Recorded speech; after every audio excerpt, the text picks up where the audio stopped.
Well, John, here you are running for Adams County Sheriff coming up here in 2010. What's the most significant factor in this race?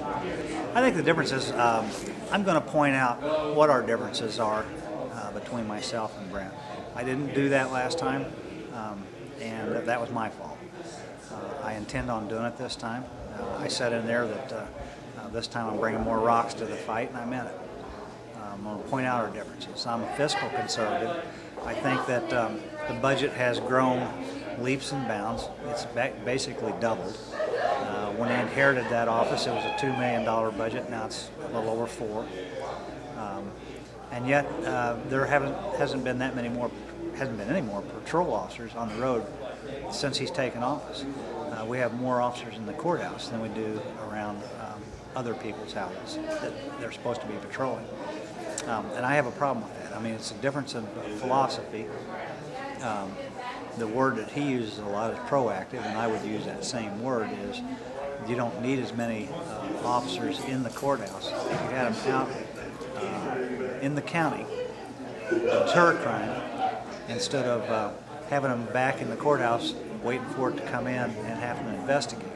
I think you could curb a lot of that. The spending, I think, is, he's bought a lot of new nice toys, and those little things add up. And like I say, it's double the budget.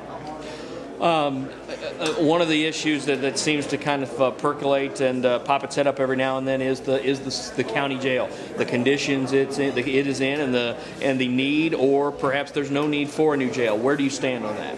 Well, I can tell you how when I was part of the administration, when I was chief deputy, that jail was chipped and painted about every 2 or 3 years.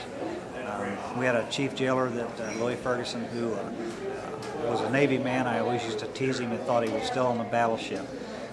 We would chip and paint literally that whole jail about every 2 or 3 years. We did it with prisoners, so we had no maintenance on it. It was just the cost of the paint. And it looked nice. The jail is like any other structure. If you keep it up, it was just expanded on 15 years ago and made into a 120-bed jail. They're not at capacity. We were at capacity when myself as the chief deputy and Sheriff Knoll was sheriff. We were at capacity. There would be times when we'd come in and be 120, 125 prisoners, maybe 130 on a Monday. They're not at capacity now. And that jail has not had that same tender, loving care since Brent's taken office. I don't know if that's by design, so that when the state investigators come in and look over the jail, you see a jail in deplorable condition like that. That has some impact on what your report's going to reflect. And it does look deplorable. I mean, it looks filthy. To me, it's house cleaning problem, and it's maintenance. I think that they could do a lot better job of it. As far as asking for a new jail to be built, I think if we have to ask the citizens of this county to entertain the idea to build a $25 million jail, I think it ought to be put on a referendum, on a budget, or on the ballot, and let the public decide, because they're the ones going to have to pay for it. I think, in a real world, a new jail would be wonderful.